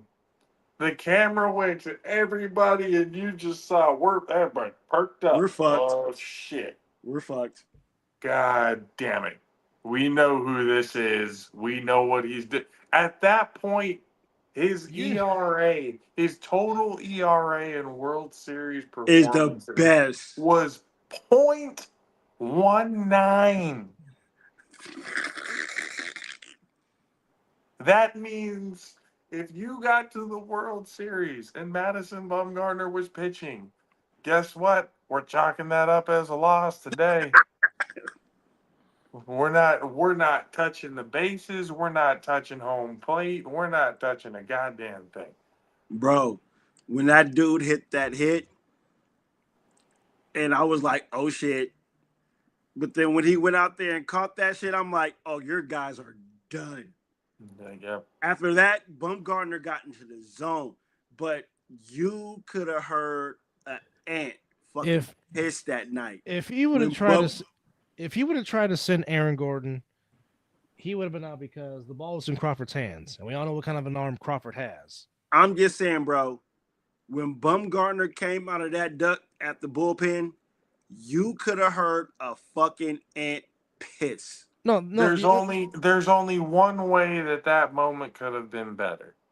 The only way the moment would have been better is if it was played at home, because it would have been like Wild Thing and Major League coming out in the entire Blow fucking your ass. blow it out. Oh my God, he's back. He's Blow it back. out your ass. And he walks in, everybody's singing the Bumgarner, song. We would have never treated Bumgarner that way. As us being Giants fans, we would Oh, never. no. No. But Forget the curveball, Ricky. Give him the heater. Just hey, but when Bumgarner walked there, you knew every time that he walked in that dugout, Bochy was asking him, "Are you okay?" And Bumgarner was like, "Oh man, if you don't leave me the fuck alone, I'm about to go win this fucking World Series." He went to Bumgarner and said, "How you doing?" He said, "You sit your old drunk ass down and let me work. Absolutely. You let me work." Basically, I swear to God, if you take me out, I'm throwing the game. I will choke you. I will Latrell Sprewell you in this dugout. Basically, it would have been like Bob Gibson. Get the fuck back in the dugout. Okay. Get back in the dugout. Bumgarner was not coming off that mound. No. Or as soon as the decision was made to bring him in, it was done. There was never any sign of life in the bullpen. Nope. It was like no. Well, if you would have put anybody in the bullpen, it would have been disrespectful gesture. 100%. But brother, we saw that whole stadium, how they acted when Bum came out that bullpen. The moment that shit opened up and he walked out, only person you heard was E40. That was it. Absolutely, because he was there. Because he was there. Only person you heard was Uncle Earl. The bullpen doors open and he came through, and Kansas City witnessed the devil coming through the gates of hell, coming to ruin their fucking lives.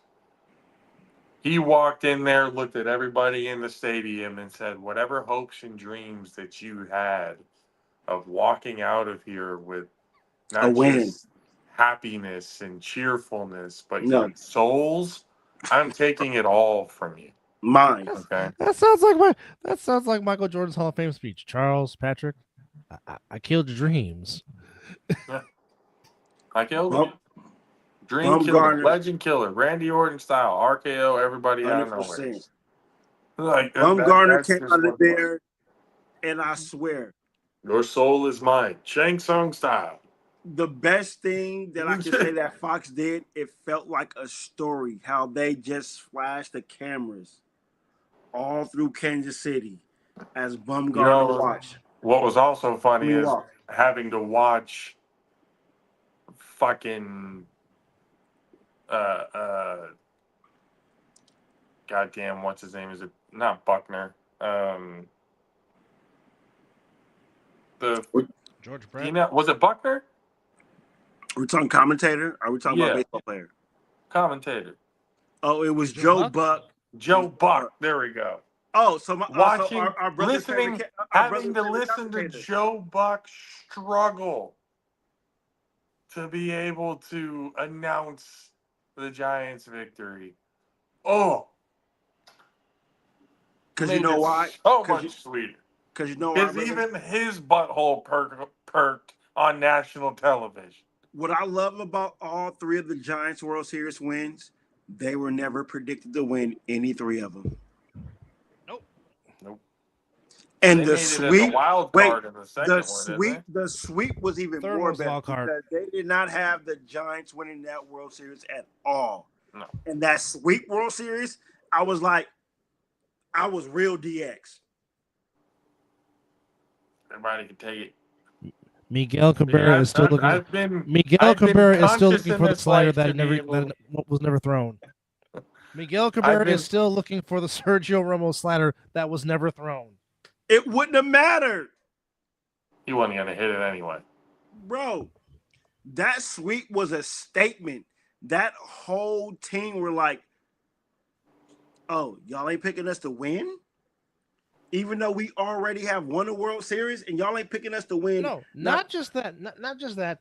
They were down 2-0 to Cincinnati, won 3 straight in Cincinnati.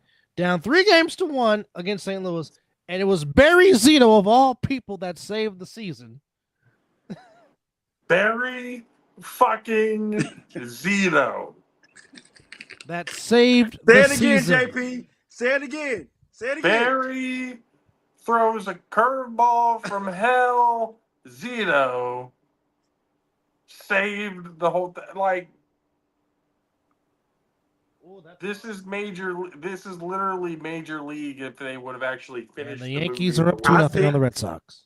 I think and brothers, can y'all? I think that was our best team assembled ever. Well, the 2012 team. I mean, all three are special. Oh, they are special, but the 2012 is probably my favorite run out of all of them. Just how they did it. I mean, I yeah, love all World that Series because we that year, that year, special. Bumgarner went in there and just absolutely dominated. That year was special. dominated the whole thing. I was just like, yeah. I- If there was, it was one of those. You know when you watch your favorite team go into a championship and there's like a little bit of doubt, like you hope, like they're like, oh, this is it. That was one of those I watched and went, there's no way we're losing this. There is zero doubt in my mind. It Giants was fans straight were up, confident on that run one. it up, Herman. Leave no fucking doubt. There is no way we are losing this World Series at all We with were this confident. man at the helm. I don't want Absolutely, we them were to gain confident. another yard. You blitz every time. I swear I'll pull every last one of you out. You make sure they remember when they play the Titans. That World Series was I'm like, oh, That was a slaughter. this team is not fucking around. That was a no doubter slaughter. When Pablo hit those 3 home runs, I was like, yeah, you guys are cooked. Pablo was looking out there looking like fucking Reggie reincarnated. I was like, where the hell did this come from, Panda? In the right time. Crap. No, In the right time. but Don't the matter. fact you make Justin Verlander say wow because I'm like, the second home run that was not supposed to happen. No. Oh, because he golfed the shit out of that one. He The golfed second that home one. run was not supposed to. Bro, he brought up the 9-iron. Or the driver, one of the two. He said, "Poor motherfucker." Yeah. That shit was. That man hit 3 home runs in the World That shit Series. might have bounced before it hit the plate. And Mr. Encyclopedia, it's only 4 people that has hit 4 home runs. Three in the World in one Series. game. 3 in one game.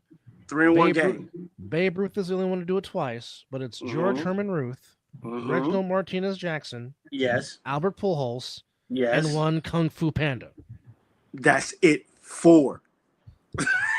Look at JP with that. And as my favorite, I fucking love me Pablo Sandoval. Oh, I love Pablo. He was my favorite Giant throughout that entire run. Hey, and this For ain't no sure. this ain't no disrespect with anybody with the weight stuff. But Dub, what did our dad call Pablo? Fat boy. That boy, Fat Panda. That's what I. Like I say, no disrespect, but that's what Pop called him every time. Yeah. Every time Pablo did something 100%, we'll get Fat that Panda. text, that random text. Fat boy. I remember telling my dad, I was like, "Fat Panda's gonna go off today. Fat Panda's looking a little extra chunky today. We're gonna win today. That's working." Because Pablo Sandoval used to out that he amazed me first time that I really kind of saw him. I remember seeing him a little bit when he was with the San Jose Giants because we used to go to the San Jose Giants games all the time. Me and Dub know about the San Jose Giants. The tickets, the tickets were free. Who won their league championship? So congratulations to those San Jose. Yeah, hell yeah. Another one. Are we shocked? No. They do all the time. They do that shit all the time. But we used to get them free at there was a store, I don't know, I haven't seen a store since then, something Orchard or it was kind of like a Walmart for plants. Green Acres? Orchard? No, not Green Acres. It was Orchard something. Like Doug, don't you remember that store that we had over by Mary's Pizza Shack? I think he's talking about that place. Yardbird? It wasn't Green Acres. It was something Orchard, or the Orchard word was in it. Yeah, Orchard, Harvard, and Supply. We used to have one in Vallejo. Orchard Supply. Yeah. Okay. Yeah. See, you see that's exactly what I was talking about. The one by freaking Mary's Pizza Orchard Shack. Supply. So Orchard Supply. Exactly Orchard Supply for the San Jose Giants games because I used to live in San Jose. They had free tickets at the register. You could just go in and grab them, and then you just go to the game for free that night. No shit. Oh yeah. Wow. Yeah, you can go for the San Jose Giants games. That's where my parents got most of our tickets because we would go to the game. The most we would have to pay for was the parking. It was like $20 for parking.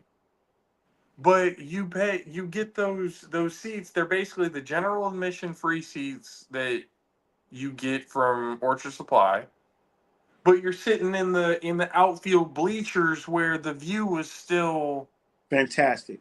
and on top of that, the bleachers that you're sitting at is right next to every fucking concession and every the beer stands, all that. It's all right there. That's how I felt when I went to the Sac State game for the first time. You I know, was like, oh my God. they were probably the best seats in the house. I'm not gonna lie. Wow. I mean, you could probably sit like in behind home plate. Like those are nice seats and stuff visually and stuff to be able to see the park of the whole thing. Mizzle, But I have a question. the full on ballpark experience at Municipal Park in San Jose was those outfield bleacher A1 spots. And you could get, I swear to God, you go to Orchard Supply any day of the week, like whatever day they were playing, they had the tickets just sitting in the boxes right there waiting for every you. single register. Just go and grab them, as many as you wanted. That kind of feels like how the atmosphere in Texas will be. They didn't have a limit on shit. We would bring like 20, 30 people at a time at times, bringing the whole family. That's how I kind of feel like Texas would be. You know what I'm saying? If you go to somewhere like, hey, you go to the game tonight? No, but here's free tickets if you want to go. You know, I love Texas football. So Mizzle, Go ahead, Mizzle, let me ask you this. Go ahead. Now, when you went to Memorial Stadium in Berkeley, we've talked about verbatim the experience of going to Haas Pavilion. So we're talking about the basketball and compared to basketball to football. No, what I'm saying is we already talked about verbatim how much Haas Pavilion disappointed you because they didn't sell beer. When you went to Memorial Stadium, was that the same thing? They didn't sell beer at the Cal football game? Hell no, I got beer. Okay. There was beer sold. No. Oh, well, Beer will always be sold at football. Share the story, Dub. Go ahead, share the story for those that are watching. So me, Mizzle, and Galen, we mad dash from That's the our flats. other little big brother. We mad dash from the flats to Berkeley to go watch Cal play a very good ranked Oregon team. I think this is when both Jaylen Brown and Dylan Brooks were both in college. And Oregon was ranked. Oregon was ranked. This was an ESPN game, a game that Bill Walton actually broadcast. The late it great was there. was Saw there. live. Yes, indeed. Okay. Jaylen Brown, of course, went to 1 year at Cal, and Jaylen Brown was balling against the Ducks. So, of course, unfortunately, the great pizza place that we went to is not there anymore, bastards. Fat slice. So we go there and get a nice slice of pizza. So two of those. That's like at the Giants. That's like at the Giants games, like the San Francisco. Like me and my parents and stuff. Before we'd go actually into the game, there's that little pizza place at the corner just outside the stadium. Oh, I know their name. It's a sponsor. I forget what it's called. I forget what it's called, but it's a sponsor. It's a damn good pizza spot. So we get to Haas Pavilion. So we get there. We're in line, getting something to eat, and both Mizzle and you're like, "Where's the beer?" We don't sell beer here. The look on their faces. Y'all motherfuckers could have told me that before I bought the ticket. Because guess what? We didn't know. It's a fucking beer. Yeah. So I had a drink. Shit, give me a flask or something. No. Here's what we did. I bought a souvenir Cal cup, which I still have to this day. Actually, you know what? I'm gonna go get it because I'm gonna show the audience. Cow cup. Oh shit! Hey, Dub has a show everything that's live, but y'all filled it with half of alcohol, half of something else, huh? No, I think it was just full liquor. Oh, just all liquor. Oh, okay. Jeez. Hey, you know what? No mix, it's old. Right?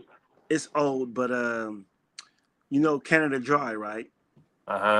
Ginger ale. We used to drink ginger ale before Dub was there for this. His first experience going to a Raider game. Mm-hmm. We polished off a 2 liter of ginger ale. That's when they were allowing you to bring in plastic into the facilities. Before 9/11, obviously. And the color of ginger ale is beer. Mm-hmm. It wasn't beer. No.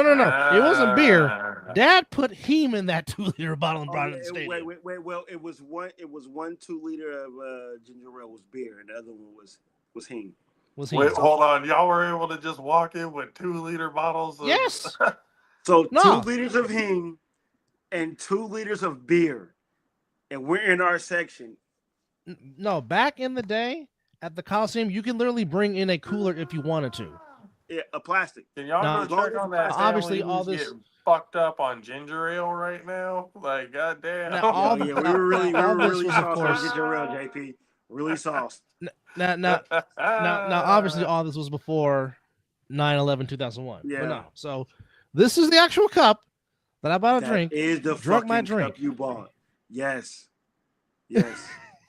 So I rinsed it out just so they could have their beverage.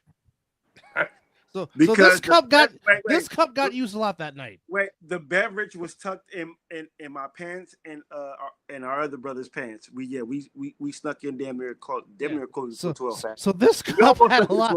This cup had a lot of use that night. But then here's the even bigger kicker. Okay, so Count is wins it the me? game. Is it me? Oh, it is me. So Cal wins Now, the game. mind you, this is before I married my lovely. This is before this was before him and Nicole got married. This is like 2000, God, 2013, 2012, somewhere along those lines. Stop making sure that we're showing our age. Anyhow, so I was as at we're least leaving, graduated in college by then, so I'm not that as much we're younger.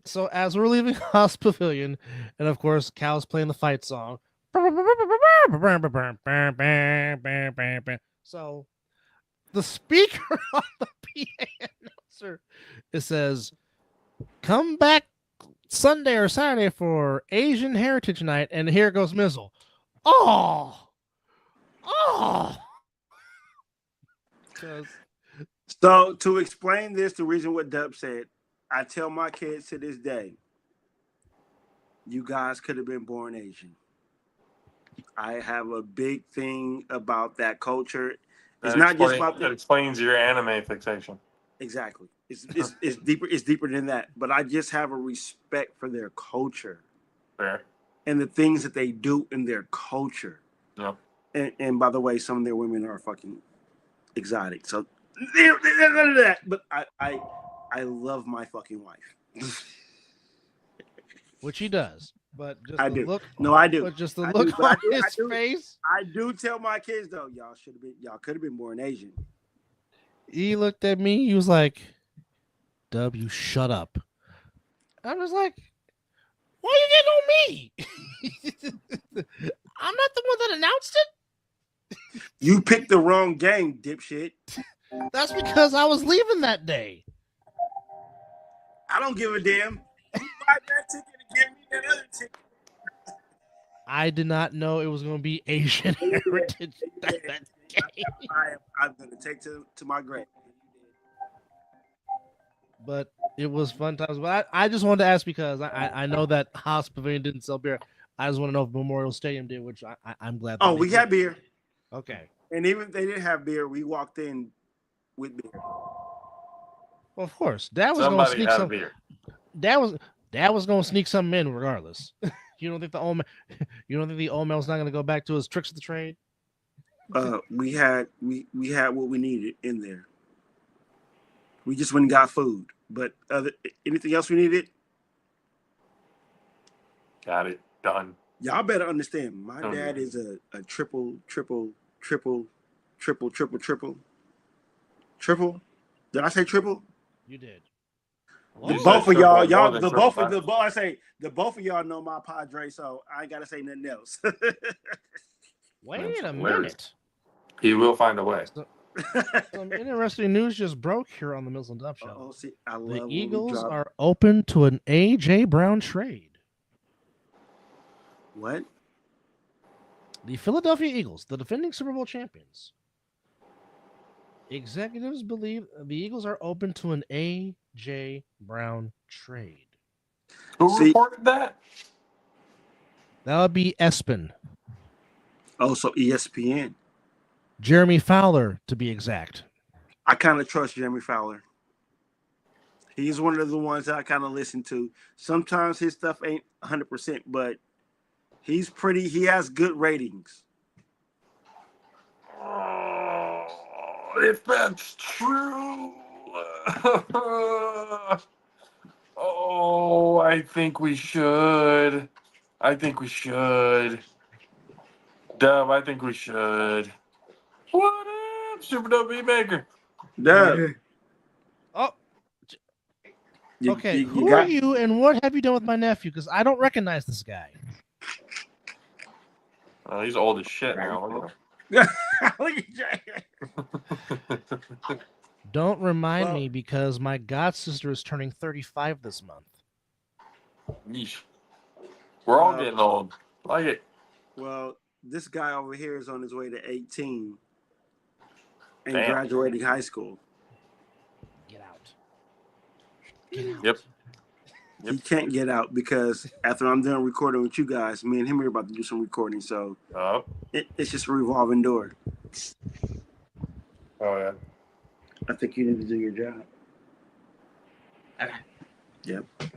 But I do Dope need beats. to head out because I got to get stuff prepared for not just tonight's, but dinner things as well. So, gentlemen, love y'all as always, family. Well, and then I also got to get Appreciate ready you for guys. the other side of the ball as we are doing top 7 quarterbacks of the A7 of 2025. They're busy people. Busy people. Hey, brothers, thank you for this. This was something I really needed today. Oh yeah, man. This month is about to be. You know we're all a call away, man. I know, brother. I know. Love y'all. Appreciate y'all. We'll talk again soon. Don't forget the Shinobi, the botch initiative of the Sable Knights tonight at 7. Oh, on that Joppa is tonight. TV. Yes. So don't forget. As this guy, Lord, kids, they get old. My goodness. But appreciate. Oh, before we go, don't forget to get your merch at the mizzleanddub.myshopify.com. Get your gear. You find it. Get your gear. I promise you, the link is coming up soon. There it is. Go ahead. Oh, get your gear. And I don't care what anybody decides to get on our thing this month. Really, please do everything for the 1018 and the Rally Rail because all that is going to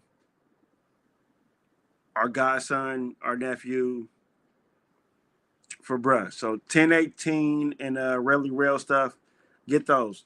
You ain't got to get Mizzle and Dub's show stuff, but just get the Rally Rail and the 10 Forever because that goes to our nephew. I'm not going to top that. Not at all. But thanks to Brandon, Ophis, and Zelly and Michael for chiming in with their comments. And also for Galen on the Facebook side. Let's see if there's any more Facebook comments before we get on out of here. Are y'all doing the show? We're ending it. We're ending it. Oh, so by the way, my other son just walked in the building right now. So you know, trying to sound like a man. You ain't a man yet. Shit, you hear the way that motherfucker talk and laugh, and I don't understand. I think his voice is bigger than mine. Both of these little widgets' voices probably bigger than mine. But anyway, thank y'all for hanging out with us on this first day of October. Yo, this whole month, hey, pound 10 forever. This whole month of October. I'm sorry if you have a birthday in this month, but it doesn't compare to the birthday that happens in this month for me and my brother and my two sons. This month is only about Rail, and that's how I feel. Sorry, but not sorry. On that note, as the Super Dope Beatmaker will take us home. He damn sure will. As he peeks his head in, looking like he's a member of the Wu-Tang Clan. Well, he's definitely a Mason, so that. But thank y'all for chiming in. We will see y'all with a recap show for Week 5. We still gotta get our Talking This show in. I'll try to get home Saturday for that, but I don't know. I'm going to see. I work Saturday. Oh well. We just might have to just send in our picks. I'm going to Calistoga, and I'm going to see our mom sing Saturday. Oh yes, wine and dine. Yes, indeed. Yeah. But thank you for joining. Wow, we just reached 2 hours. Wow. But thank y'all for chiming in. We love y'all. Don't forget to get your gear, and don't forget coming up in about an hour and a half. The other side of the ball, talking all things Ace NFL. And right You now, might catch Mizzle on that show too. Right. Oh, and the Red Sox just want to tie this game. And they did. It is tied at 2 between the Sox and the Yankees in the third. Padres shot the Cubs 3-0 to force a game 3. Guardians beat the Tigers 6-1 to force a game 3. Reds and Dodgers later on tonight. Will the Dodgers advance and go play the Phillies in the division series? Can the Red Sox in their season, or in the Yankee season, and go play Seattle? Who cares? Obviously, Mizzle does not, but I'm just informing the fans. But nonetheless, thank you for watching. And Al Horford's a Warrior. Mizzle will cuss him out later on the next show. Fuck Al Horford. But he won't be saying that if the Warriors have another parade in June. But that's here nor there. I won't say thank you for him winning the title, but I'll still get the T-shirt. Actually, Sunday, BS basketball starts as the Dubs play the Lakers in preseason hoops. Yeah, fuck the Lakers. Oh, all day, every day. But thank y'all for watching. We love y'all. 4 letters, 1 word. Yeet. Yeet. And the month of October, turn up as one more time as the Super Dope people take us out. We love you, bro. We make forever. And as always, take care of yourself.